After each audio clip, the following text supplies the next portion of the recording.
Hi guys, welcome to my channel. सब ठीक हो जाएगा. In today's video, we will cover Unit 5 of Corporate Governance, that is Corporate Failures and Scams in India. मैं unit 1 already upload कर चुकी हूँ और आज में और मैक्सिमम कल सुबह तक बची हुई यूनिट 2, 3 और 4 भी अपलोड हो जाएंगी. So please don't forget to subscribe my channel and like my videos. तो इसके अंदर जो कुछ कंपनीज हैं वो है Satyam computers, Kingfisher airlines, PNB heist, IL and FS group, ICICI bank, Yes bank. और लास्ट टॉपिक है common governance problems in various corporate failures in India and abroad. So let's start. जो सबसे पहला है that is Satyam computer services limited. ये एक accounting fraud था और इसके अंदर जो कंपनी के प्रॉफिट्स हैं उनको बहुत ज्यादा इन्फ्लेटेड शो किया गया था और फॉल्स कैश बैलेंस शो कर रहे थे. अप्रोक्सीमेटली ये फ्रॉड 7,000 करोड़ का है. सबसे पहले देखते हैं कि सत्यम कंप्यूटर जो कंपनी है वो कैसे, क्या कंपनी, क्या काम है उसका. It is a fast growing IT service company और ये इट वाज फाउंडेड इन 1987 और इसका फाउंडर है रामलिंगन राजू. ये इस कंपनी के बहुत सारे ग्लोबल क्लाइंट्स भी थे और इस सेवरल स्टॉक एक्सचेंज पे भी लिस्टेड है. That is Bombay stock exchange या न्यूयॉर्क स्टॉक एक्सचेंज. और ये एक इंडियन आईटी इंडस्ट्री का 2008 तक एक बहुत बड़ा पार्ट थी. लेकिन अब जो ये फ्रॉड था, जो मिस्टर राजू थे उन्होंने 2009 में क्या किया, जो रिपोर्ट्स थी, फाइनेंशियल रिपोर्ट्स थी, उनमें सब गलत प्रॉफिट्स और जो एसेट्स का अमाउंट थे उनको शो किया. जो फिक्टिशियस एसेट्स थे, मतलब जो ट्रूली एग्जिस्ट नहीं करते, उनको भी ट्रू एसेट्स की तरह रिकॉर्ड करा गया था. एक बार से रीड करते हैं. The scandal was confessed by Mr. Ramalingan Raju in January 2009 when he stated that he falsified the financial reports of Satyam for many years. He said that more than 7,136 crores of fictitious assets that were recorded on Satyam's balance sheet were claimed to be assets. ये इसका main point है. Raju reveal to share holders that the company declare assets were fake, the profit were over estimated and most of the cash reserves of 5,040 crores were not real. Raju's letter of confession indicates that accounting manipulation started at a small cumulative bouncing over of performance to market expectations, but gradually increased. इसमें जो mister Raju हैं, जो founder थे, उन्हीं ने confess कर लिया था कि कंपनी के अंदर जो भी प्रॉफिट्स या कैश रिजर्व दिखाए गए हैं और जो भी एसेट्स दिखाए गए हैं वो ट्रू नहीं है. उन्होंने ये बोला कि स्टार्टिंग में ये स्टार्ट तो किया था हमने कुछ कुछ थोड़ा थोड़ा इंक्रीज करके, ताकि मार्केट के एक्सपेक्टेशंस को हम पूरा कर सकें, लेकिन ये टाइम के साथ इंक्रीज होता गया. अब इसकी वजह से जो ये किन रीजंस की वजह से ये हुआ कि इतना बड़ा स्कैंडल हो गया. First is board governance failure. जो बोर्ड ऑफ डायरेक्टर्स थे उन्होंने अपनी जो फिड्यूशियरी ड्यूटी होती है कि देखना है कि शेयर होल्डर्स का इंटरेस्ट हमारा प्रोटेक्ट हो रहा है, उन लोगों ने वो नहीं किया. Second is lack of independence in scrutiny while Raju attempted to use Satyam's fund to acquire his family businesses. अब जो मिस्टर राजू थे उन्होंने अपने जो फंड्स थे कंपनी के, उन्हें अपने पर्सनल इंटरेस्ट के लिए यूज किया. और जब कंपनी में किसी ने भी इस चीज पे क्रिटिकल ऑब्जर्वेशन नहीं करी कि कंपनी के फंड जा कहाँ रहे हैं. Third is the conflict of interest was ignored. जो मैंने ऊपर बोला कि उन्होंने ही preferred his personal interest over company's interest. Second is जो इसका रीजन होने का, missing supervision for independent directors. अब independent directors are expected to act as watch dogs, मतलब कि कंपनी में कुछ गलत तो नहीं हो रहा, फाइनेंशियल रिपोर्ट सही है कि नहीं, या पॉलिटिकली सेंसिटिव जो इश्यूज हैं उनके ऊपर दे should be properly aware. But उन लोगों ने, इंडिपेंडेंट डायरेक्टर्स ने इसका प्रॉपर सुपरविजन नहीं किया. उनकी ड्यू इंटेलिजेंस की वजह से जो फाइनेंशियल स्टेटमेंट्स थी वो सही नहीं थी. Third is auditor involvement. अब एक कंपनी को अपने जो भी फाइनेंशियल स्टेटमेंट्स हैं वो एक ऑडिटर के थ्रू चेक कराने होते हैं. लेकिन जो प्राइस वाटर हाउस कोपर्स थे उन्होंने सत्यम अकाउंट्स को की जो रिपोर्ट्स है उनको अप्रूव कर दिया और कोई भी उसके लिए कुछ भी रेज नहीं किया कि इनमें कुछ गलत है, या उन लोगों ने कुछ भी ट्राई नहीं किया वेरीफाई करने का कि जो कैश बैलेंसेस हैं जो शो करे गए हैं वो एक्चुअली कंपनी के पास हैं कि नहीं, या जो एसेट्स हमने शो किए हैं वो कंपनी के पास एक्चुअली एग्जिस्ट करते हैं कि नहीं. Fourth is weak internal control. अगर एक कंपनी का इंटरनल इंटरनल कंट्रोल अच्छा है तो उसके अंदर इतना बड़ा स्कैम पॉसिबल ही नहीं है. तो there was lack of strong internal auditing, क्योंकि आप ऑडिटिंग अगर करते हो तो आपके इंटरनल ऑडिटर्स भी होते हैं और आप एक्सटर्नल ऑडिटर्स पे हायर करते हो. तो अगर आपके इंटरनल ऑडिटर्स में मतलब कोई दिक्कत थी तभी इतना बड़ा स्कैम हुआ, किसी ने भी स्कैम को रिपोर्ट नहीं किया.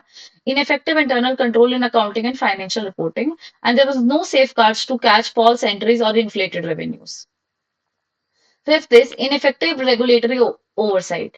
अब जो कंपनी थी वो स्टॉक एक्सचेंज पर लिस्टेड थी, जबकि फिर भी सेबी ने कोई भी इरेगुलरिटी स्पॉट नहीं करी और कोई भी जो भी कोई प्रॉपर रिव्यू ही नहीं करा गया कि जो एक्सटर्नल रिपोर्ट्स जो कंपनी पब्लिश कर रही है उनका। इसमें फिर नेक्स्ट जो आता है सब हेडिंग इसका है, that is Raju's confession and intention, क्योंकि उनने फाउंडर हिमसेल्फ कन्फेस्ड कि उन्होंने ये किया है। Raju confessed that the fraud spiraled beyond his control. मतलब he started small कि कुछ कुछ थोड़ा इन्फ्लेट कर दे, बट वो बहुत ज्यादा हो गया। Initially tried to bridge the gap between real performance and public expectation. उन्होंने स्टार्टिंग में ये इसलिए किया ताकि जो भी पब्लिक एक्सपेक्ट कर रही है वो उसको उस तक रीच कर सके। Over time, manipulations increased as the disparities widened. The final trigger attempt to save Satyam funds to buy Mehta's companies, which face investor opposition and failed. तो उन्होंने ट्राई किया लास्ट में कि अपने जो कंपनी के फंड्स हैं उससे दूसरी कंपनी बाय करने के लिए, और इससे जो इन्वेस्टर पोजीशन है वो एकदम फेल हो गया। After the fail deal Raju admitted to the massive financial misinterpretation misrepresentation. तो जब ये इतना बड़ा पूरा हो गया उसके बाद मिस्टर राजू ने एडमिट कर लिया कि उन्होंने ये किया है। अब इसके कॉन्सिक्वेंसेस क्या हुए? First is crisis of investor confidence. अब सत्यम ग्रुप जो था वो उस टाइम का इंडियन आईटी में एक मेजर ग्रोइंग कंपनी थी, और उसमें अगर इतना बड़ा क्राइसिस हुआ है तो इससे हमें मैसिव फाइनेंशियल लॉसेस हुए, डोमेस्टिकली भी, डोमेस्टिक इन्वेस्टर्स में भी, इंटरनेशनल इन्वेस्टर्स के अंदर भी। और जो कंपनी की जो स्टॉक प्राइस है वो एकदम से कंपनी का स्टॉक प्राइस गिर गया। Second is company's market capitalisation eroded rapidly, that is the same thing. Second is damage to image of Indian IT sector. अब जो कंपनी अगर ग्लोबली भी एग्जिस्ट कर रही है तो अगर रेपुटेशन तो उसकी ग्लोबली भी खराब होगी, तो इस स्कैंडल की वजह से जो इंडिया के आईटी सेक्टर की रेपुटेशन थी ग्लोबली वो काफी इम्पैक्ट हुई। Third is government intervention. अब जो गवर्नमेंट ऑफ इंडिया है उन्होंने इंटरवीन किया और they try to prevent the collapse of Satyam and protect employees and clients. तो उन्होंने कुछ एक्शंस लिए, जैसे फर्स्ट था उन्होंने बोर्ड ऑफ डायरेक्टर्स को दोबारा से फॉर्म किया। Second, acquisition by Tech Mahindra, और जो सत्यम ग्रुप्स था उसको टेक महिंद्रा ने टेक ओवर कर लिया। अब इसका रिजल्ट था the company was rebranded as Mahindra system Mahindra Satyam and operation resumed with minimal job losses. अब अगर उसको टेक महिंद्रा ने टेक ओवर कर लिया था, वापस कंपनी स्टार्ट हुई और जॉब लॉसेस कम हुए। Next is legal and regulatory reforms. अब इस स्कैंडल से कुछ रिफॉर्म्स आए कॉर्पोरेट गवर्नेंस लॉज में। जो सेबी और अदर रेगुलेटरी बॉडीज हैं उन्होंने नॉर्म्स जो है स्ट्रिक्ट कर दिए इंडिपेंडेंट डायरेक्टर्स के लिए, ऑडिटर्स के लिए और बोर्ड ऑफ डायरेक्टर्स के लिए। The Companies Act 2013 was enacted with key reforms, mandatory independent directors, robust auditing mechanisms, enhanced corporate accountability. तो उन्होंने कुछ लॉ स्ट्रिक्ट कर दिए ताकि ऐसे स्कैंडल्स फ्यूचर में ना हो।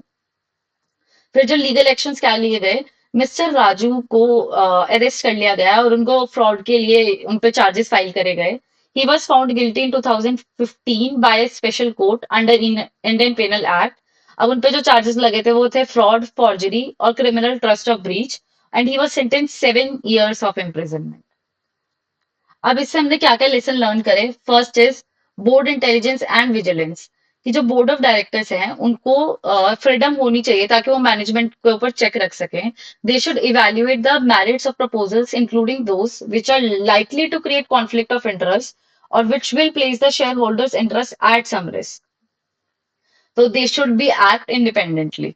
Second is maintaining audit performance. अगर आप किसी कंपनी कोई भी अपनी ऑडिट रिपोर्ट्स या फिर एकदम बिल्कुल प्रॉपरली वेरीफाई कर रहे हैं या उसके अंदर बिल्कुल चेक कर रहे हैं कि ये एग्जिस्ट रियल में करता है कि नहीं, तो उसकी वजह से हमारे जो स्कैंडल्स होने के चांसेस काफी कम है। तो इससे एक ये भी लेसन है। Third is enhanced regulatory environment. जो गवर्नमेंट है और अदर रेगुलेटरी एजेंसीज हैं, they have to monitor the internal standards of the corporations and mitigating risk through every effective control over compliance. Next is ethical and responsible leadership. अब जो corporate officers हैं, they should be ethical and should not compromise financial information. Organizations must create a climate of honesty, especially to the corporations and even to business partners, so that ethical issues are paramount and the business processes are comprehensively open. तो हाँ, एक जो leaders corporate officers हैं, they should not compromise कुछ भी financial information के साथ, and they should act with honesty. Now जो सेकंड कंपनी है that is Kingfisher airlines. Kingfisher airlines का जो फ्रॉड है that is a financial mismanagement या लॉन डिफॉल्ट का फ्रॉड। जो किंगफिशर एयरलाइन ने मोर देन 9,000 करोड़ का डिफॉल्ट किया है इंडियन बैंक्स के साथ। अब पहले अगर हिस्ट्री देखें किंगफिशर एयरलाइंस की, तो किंगफिशर एयरलाइन स्टार्टेड इन 2005 और इसमें by a group owned by Vijay Mallya, a billionaire famous for his liquor business. इन्होंने स्टार्टिंग में किंगफिशर एयरलाइन स्टार्ट करी और ये मार्केट में बहुत रैपिडली ये इनके एयरलाइंस ग्रो भी करी। बट जब प्रॉफिट्स भी कम थे उस टाइम पे भी एयरलाइंस ने बहुत ज्यादा एक्सपेंशन किया और उस एक्सपेंशन की वजह से ये लॉस में चले गए और इन्होंने जो लोन लिया वो रीपे नहीं किया। तो दिस वाज ऑल कि अगर शॉर्ट में देखें तो कि किंगफिशर एयरलाइंस का क्या था। अब एक बार से जल्दी से रीड कर लेते हैं। Almost instantly, airline drew attention on itself and successfully positioned itself as a premium service provider in India's developing aviation business. ये बहुत जल्दी इसने अपनी जगह बना ली इंडियन एविएशन बिजनेस में। By year 2007 it has gone global. Within 2 year से ग्लोबली चला गया and has purchase Air Deccan, a cheap airline to enter the budget range.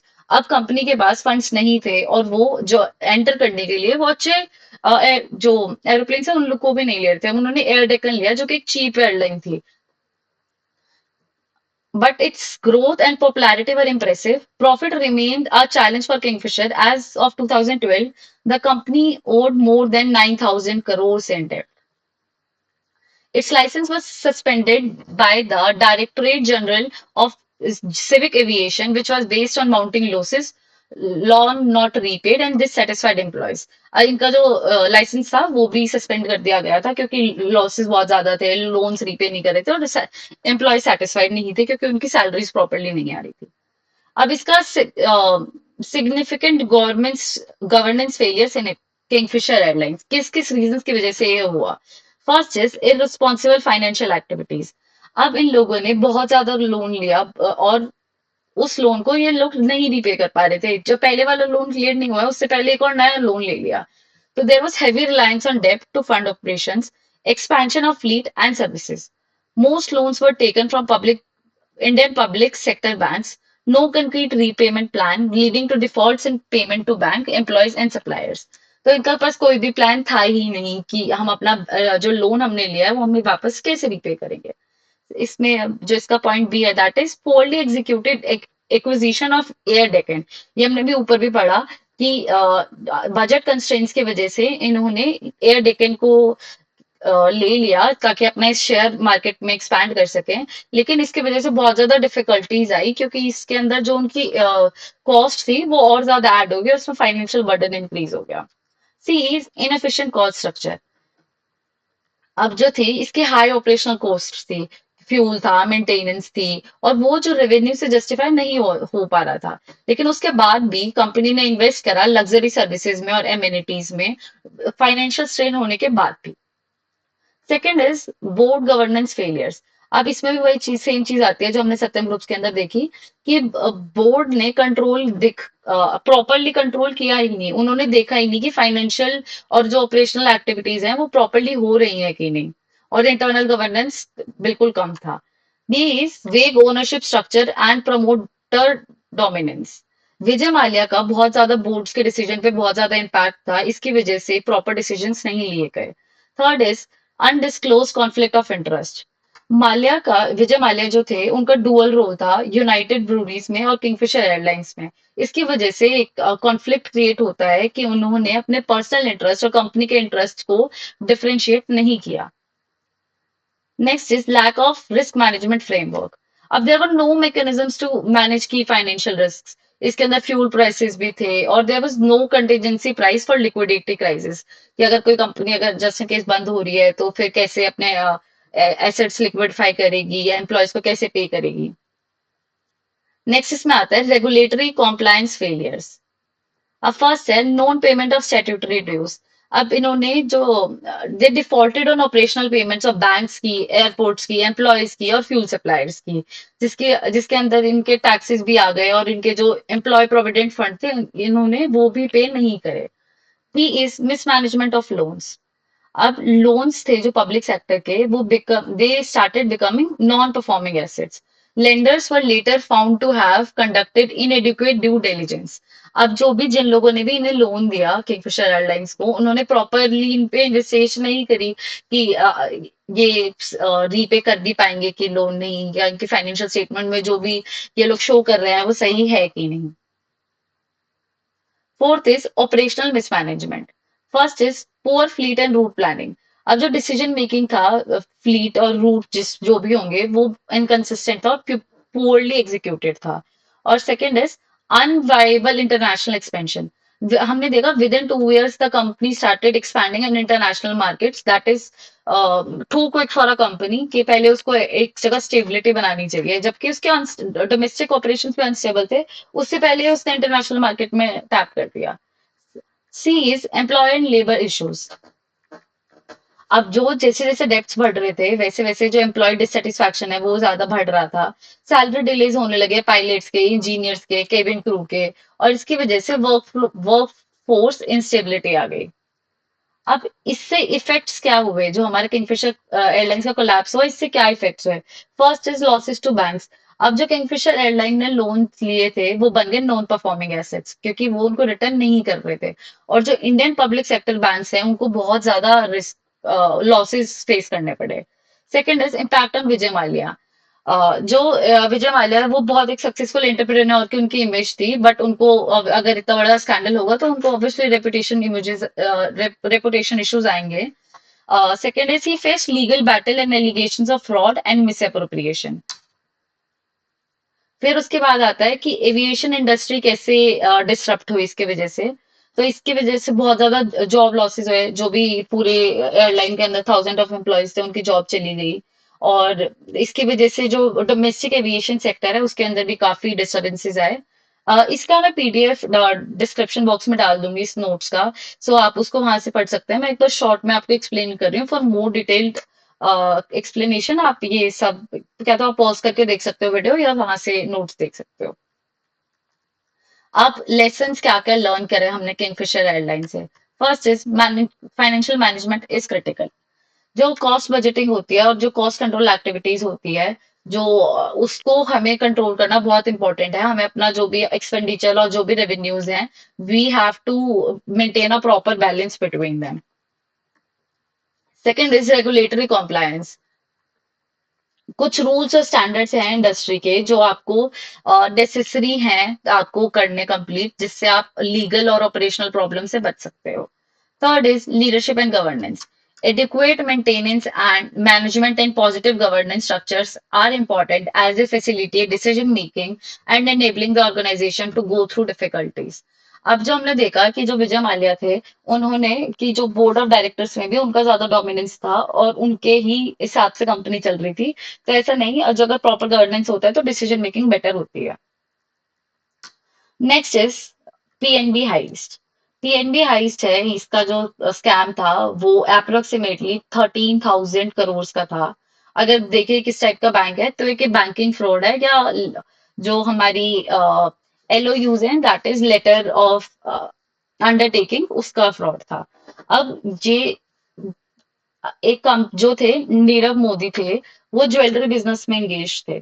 और अगर अगर आपको एक इंटरनेशनल बैंक से लोन लेना होता है, तो आपको एक जो हमारी नेशनल बैंक होती है उससे आपको एक लेटर ऑफ अंडरटेकिंग देना पड़ता है कि अगर आप इंटरनेशनल बैंक का लोन नहीं दे पाए तो आपका कंट्री बैंक वो लोन आपकी प्लेस पे सेटल इन करेगा। तो ऑन पेपर ये दिखाया गया कि पंजाब नेशनल बैंक ने उन इनको दिया है लेटर ऑफ अंडरटेकिंग। बट जब बाद में जब फ्रॉड हुआ तब उस टाइम पे ये पता लगा कि जो पीएनबी ने उनको ऑफिशियली वो दिया ही नहीं है, तो वो एक इंटरनली बैंक के अंदर जो उनके कुछ एम्प्लॉयज थे उन्होंने ये लेटर ऑफ अंडरटेकिंग बनाया और इसकी वजह से इतना बड़ा स्कैंडल हुआ। तो एक बार इसका पीएनबी का बैकग्राउंड देखते हैं। Mastermind by Nirav Modi and Mehul Choksi in collusion with Punjab National Bank officials. Fraud involved unauthorized issuance of letter of undertaking through the SWIFT system. LOUs were used to obtain credit from foreign banks for importing diamonds, but no actual imports were made. मैंने बताया कि ये foreign bank से credit लेने के लिए होता है। These LOUs were not recorded in the core banking system, which helped conceal the fraud. अब ये जो थे वो प्रॉपरली लीगली नहीं बनाए गए थे, ये बस कुछ अंदर बैंक के कुछ ऑफिशियल्स ने इसके अंदर हेल्प करा था, तो ये सिस्टम पे रिकॉर्डेड नहीं थे, जिसकी वजह से ये फ्रॉड पकड़ा गया। Fraud continued undetected for more than 7 years, leading to massive financial losses. ये 7 साल ये वाला फ्रॉड चला, जिसकी वजह से बहुत ज्यादा लॉसेस हुए। अब इसके अंदर जो की गवर्नेंस फेलियर्स हैं वो है first is collusion and fraudulent LOUs.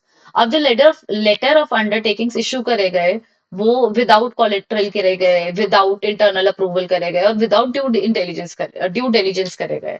अब इसके अंदर जो ओल्ड लोन्स थे वो सेटल करे गए नए लेटर ऑफ अंडरटेकिंग्स इशू करके, और ये कॉन्टिन्यूस लूप बन गया कि पुराना लोन सेटल करने के लिए एक और अंडरटेकिंग इशू कर दिया, फिर वो वाला जब उसको सेटल करने का टाइम आया तब एक और इशू कर दिया।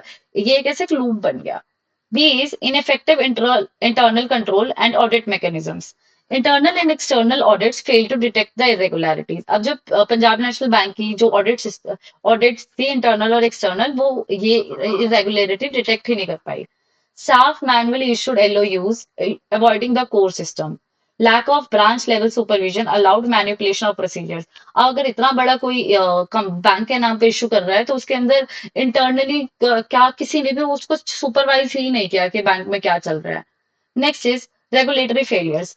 रिजर्व बैंक ने कुछ भी नहीं देखा कि ये क्या हो रहा है, तो Reserve Bank did not enforce SWIFT CBS integration. They fail to conduct effective oversight and ensure risk management practices. Fourth जो इसका फेलियर का रीजन था that is weak management and oversight. अब जो टॉप मैनेजमेंट थी उन लोगों ने भी कोई भी एक्शन नहीं लिया, जबकि there were early fraud signals in 2018, still there were no actions taken by them. Next is ethical lapse and lack of whistle blower mechanism. Whistle blower का बेसिकली एक मतलब होता है कि कंपनी का कोई भी पर्सन है, उसका एम्प्लॉय है, उसका एक्स एम्प्लॉय है, मैनेजर है, जो कोई भी अगर रॉन्ग डूइंग कंपनी में नोटिस करता है तो ही और she suppose to report it.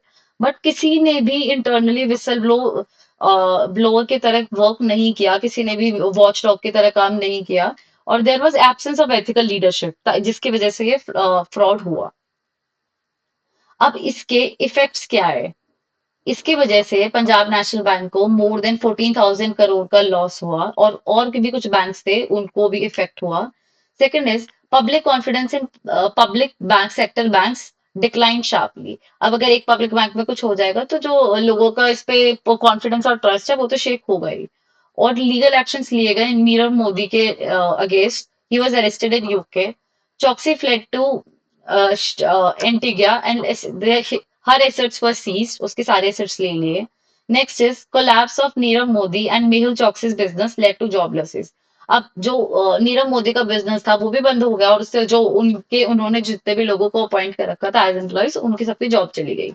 Last is negative impact on India jewellery export industry. अब कोई भी इतना बड़ा स्कैम होगा जिसके अंदर इंटरनेशनल बैंक्स भी इंक्लूडेड हैं, तो उनके उनके वजह से जो इंडिया की ज्वेलरी है उसके एक्सपोर्ट इंडस्ट्री पे काफी नेगेटिव इम्पैक्ट आया। अब इसके बाद नेक्स्ट चीज आती है कि क्या मेजर्स और रिफॉर्म्स लिए गए आफ्टर द स्कैम।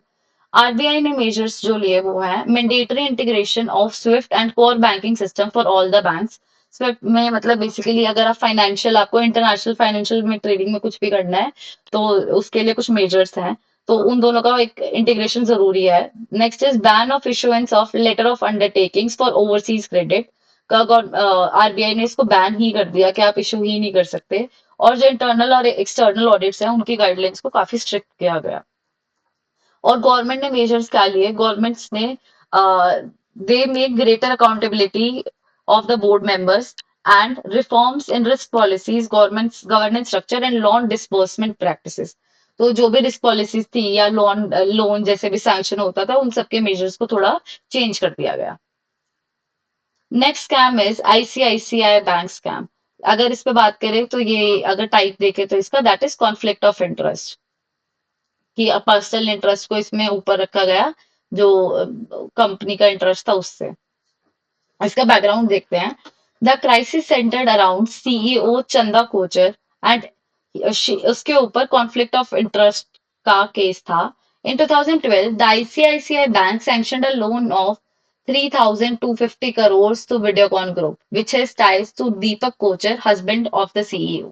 अब बैंक ने एक लोन सैंक्शन कर दिया जो बैंक की सीईओ थी उनके हस्बैंड को, और जो लोन की अमाउंट बहुत ज्यादा थी। इस लोन के बाद जो वीडियोकॉन ग्रुप है उसने 64 करोड़ इन्वेस्ट करा न्यू पावर रिन्यूएबल्स में। ये कंपनी भी को ओन्ड थी दीपक कोचर के पास। इसकी वजह से बहुत सारे एथिकल कंडक्ट पे और रेगुलेटरी लैब्स पे और इंटरनल गवर्नमेंट फेलियर्स पे बहुत ज्यादा क्वेश्चंस रेज हुए। अब इसमें गवर्नेंस फेलियर्स क्या क्या थे? First is conflict of interest and lack of disclosure. अब जो सीईओ थी उन्होंने ये डिस्क्लोज नहीं किया कि उनके हस्बैंड का बिजनेस था, जिनको उन्होंने इतना बड़ा लोन दिया है। She did not recuse herself from decision making despite direct conflict of interest.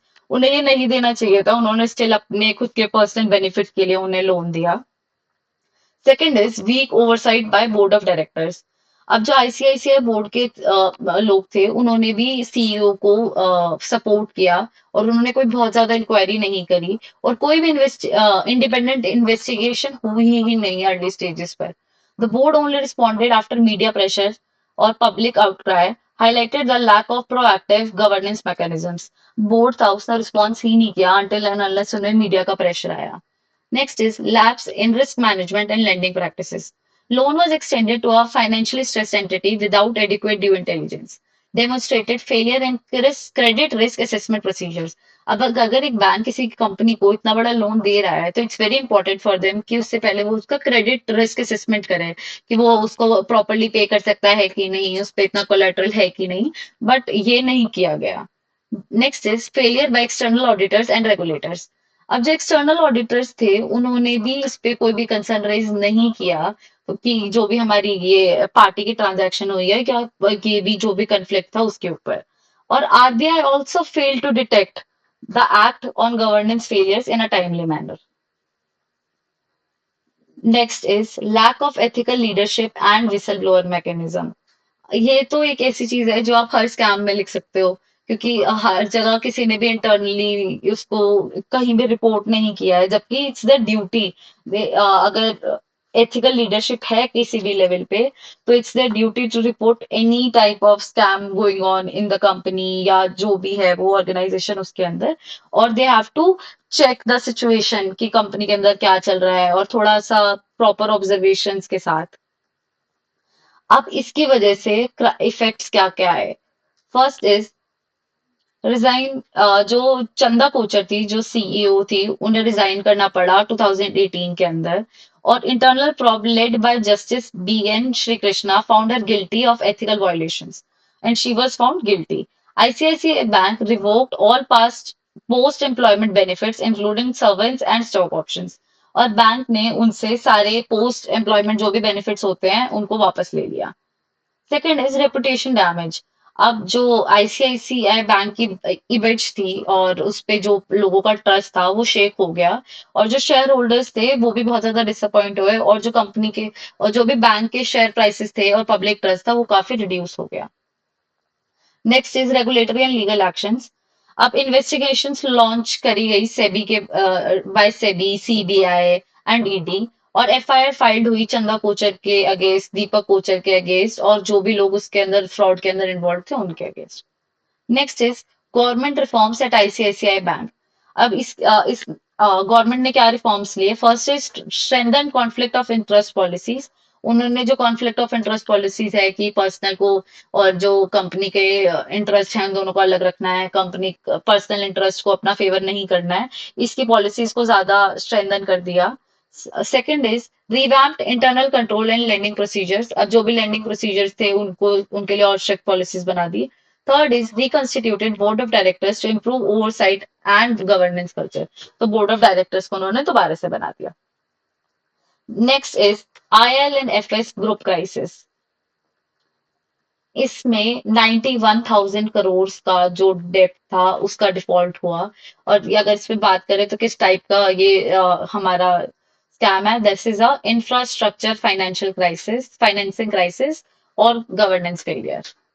अब अगर इसके बैकग्राउंड, कंपनी के ग्रुप के बैकग्राउंड की बात करें तो it was founded in 1987 and it was sponsored by HDFC, UTI and central bank of India. और इसके नेचर की बात करें तो कि किस टाइप की सर्विसेज ये प्रोवाइड करता है, तो it provides infrastructure financing and development company operated like a shadow bank, non NBFC, non banking financial companies. अब इसकी 347 सब्सिडरीज, जॉइंट वेंचर्स और एसोसिएट्स थे। लेकिन 2018 में इसने 91,000 करोड़ का डेट था इस कंपनी के ऊपर। अब क्या क्या रीजंस थे जिसकी वजह से ये हुआ? First is excessive leverage and poor financial management. बहुत ज्यादा फाइनेंशियल इरेगुलरिटीज थी, जो भी लोन में डिफॉल्ट था या बहुत ज्यादा विंडो ड्रेसिंग थी।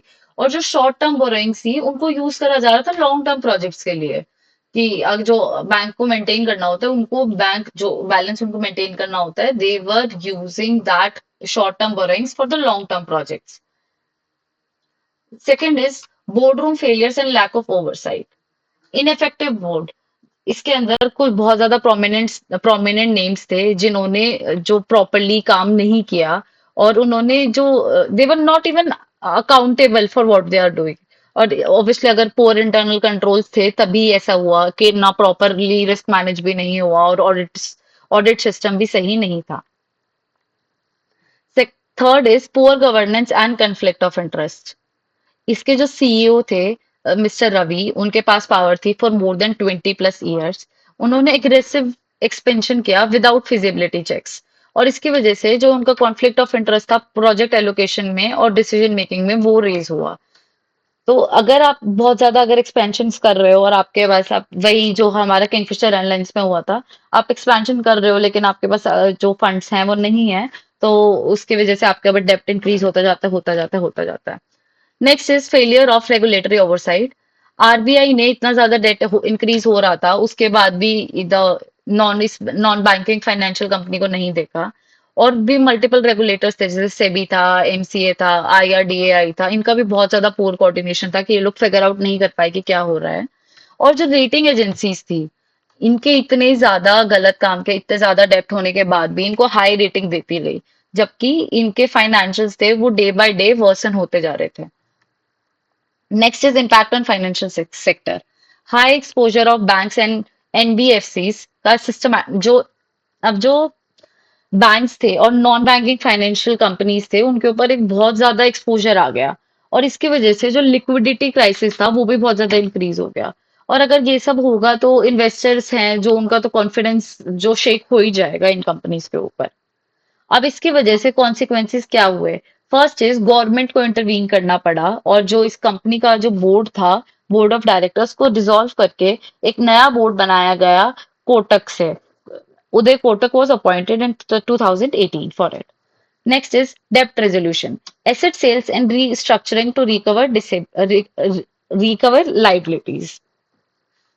अब जो एसेट्स थे एक ग्रुप के पास, उनको सेल किया गया ताकि जो लाइबिलिटीज हैं उनको हम सेटल कर सकें। Next is legal actions. अब जो भी एजेंसीज हैं उन्होंने लीगल एक्शंस लिए ताकि जो भी जिन लोगों ने भी ये स्कैम किया है उनको they can be punished. Next is loss of investor confidence. ये हमने देखा कि it is also affected by mutual funds, non banking financial companies and infrastructure sector investments. अब जो लोगों का बिलीफ था इन सब कंपनीज के ऊपर वो डे बाय डे कम हो गया। Next is yes bank crisis.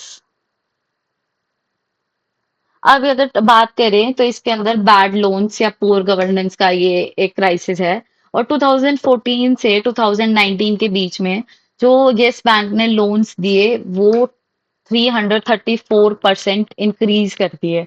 मतलब इन लोगों ने प्रॉपर कोलेटरल के बिना या देखे बिना कि जो जिस पार्टी को लोन दे रहे हैं that party is capable of paying that loan और नॉट, उन्होंने उनको लोन दे दिया। अब एक इसका बैकग्राउंड देखते हैं।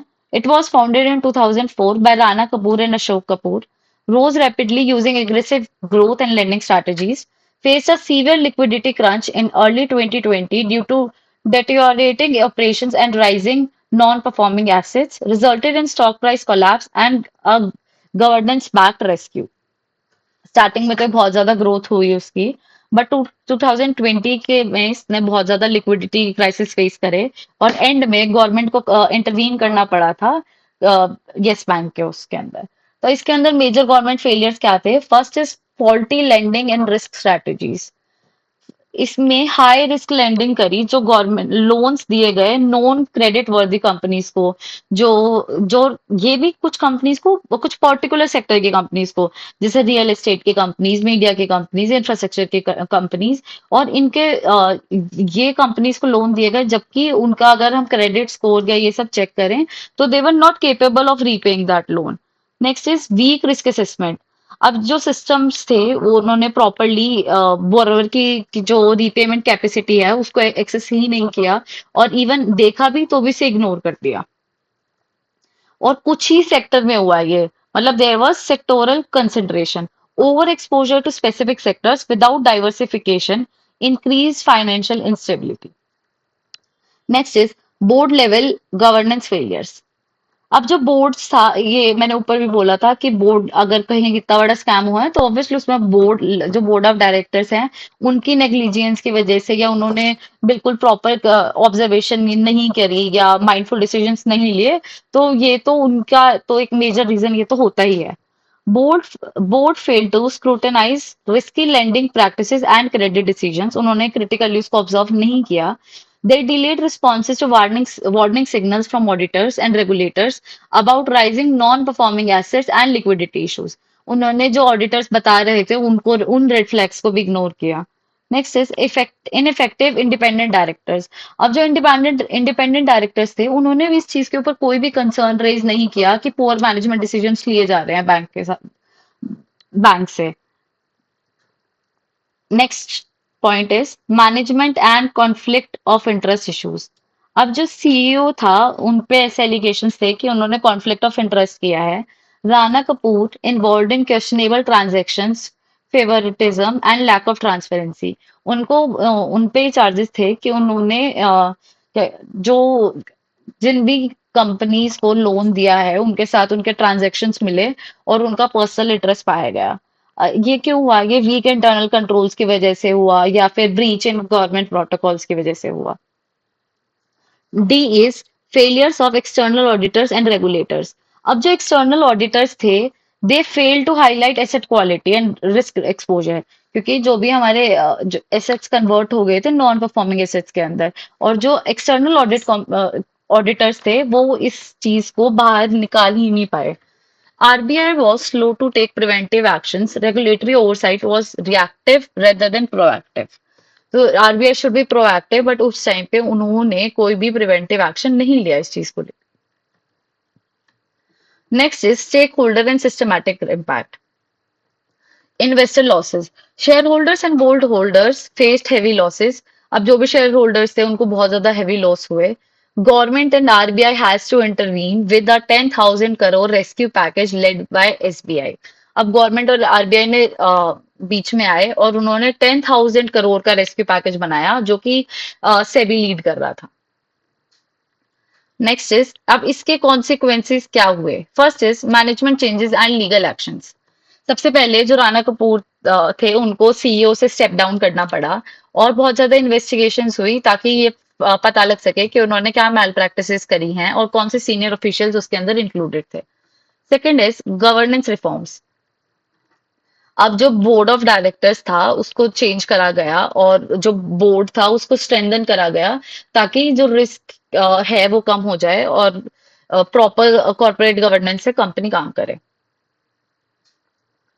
इसी के साथ यस बैंक भी खत्म हो जाता है। And now the last topic of this unit is common governance problems in corporate failures. First is कि मतलब क्या क्या कॉमन प्रॉब्लम्स हैं जिसकी वजह से कॉर्पोरेट फेलियर्स होते हैं। First is lack of transparency and disclosure. अगर कोई भी ग्रुप है या कोई भी कंपनी है, वो अपनी प्रॉपर फाइनेंशियल स्टेटमेंट नहीं दे रही है या प्रॉपर डिस्क्लोजर्स नहीं कर रही है, तो ये एक बहुत बड़ा कॉर्पोरेट फेलियर का रीजन हो सकता है। जैसे हमने सत्यम ग्रुप के अंदर देखा, जो उनकी फाइनेंशियल स्टेटमेंट थी वो मैन्युपुलेटेड थी। उसके अंदर जो जो एसेट्स फिक्टिशियस एसेट्स थे उनको भी रियल एसेट्स की तरह दिखाया गया था, और कैश रिजर्व्स बहुत ज्यादा दिखाए गए थे। Next is week board oversight. Board जो बोर्ड ऑफ डायरेक्टर्स थे उन्होंने क्वेश्चन नहीं किया मैनेजमेंट के डिसीजन को या इंटरवीन नहीं किया रिस्की वेंचर्स के टाइम। अब किंगफिशर एयरलाइंस में जैसे हम देखे कि बोर्ड ने रोका नहीं कि एयरलाइंस को जो वो रेकलेस एक्सपेंशन कर रहा था इंटरनेशनली भी जो एकदम से वो एक्सपैंड कर रहा था उसमें नहीं रोका है। या in ILNFS group, the board underestimated the financial risk involved in infrastructure projects. अब बोर्ड ने प्रॉपर नहीं देखा कि इंफ्रास्ट्रक्चर प्रोजेक्ट्स में कितना फाइनेंशियल रिस्क है। Third is risk management shortcomings. Many companies lacked robust risk assessment mechanisms. जैसे yes bank ने हाई रिस्क लोन्स दे दिए, प्रॉपर चेक नहीं किया। पीएनबी के अंदर पुअर इंटरनल रिस्क कंट्रोल था, जिसकी वजह से अनऑथराइज ट्रांजैक्शंस हो गई। तो रिस्क मैनेजमेंट प्रॉपर नहीं था। Fourth is weak internal controls.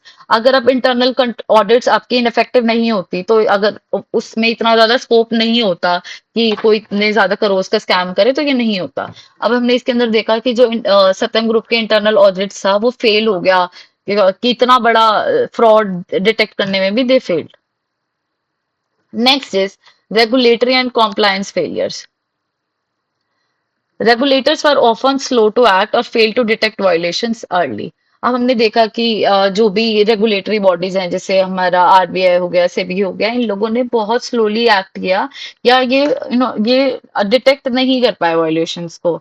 जैसे येस बैंक में और आईसीआईसीआई बैंक में regulatory bodies were criticise for delayed responses. उन्होंने जल्दी से इस पर रिस्पॉन्स नहीं किया। Sixth is ethical failures and conflict of interest. अब मेनली हमने देखा है कि हर एक सीईओ अपने पर्सनल इंटरेस्ट के लिए कंपनी से काम कराने लग जाता है।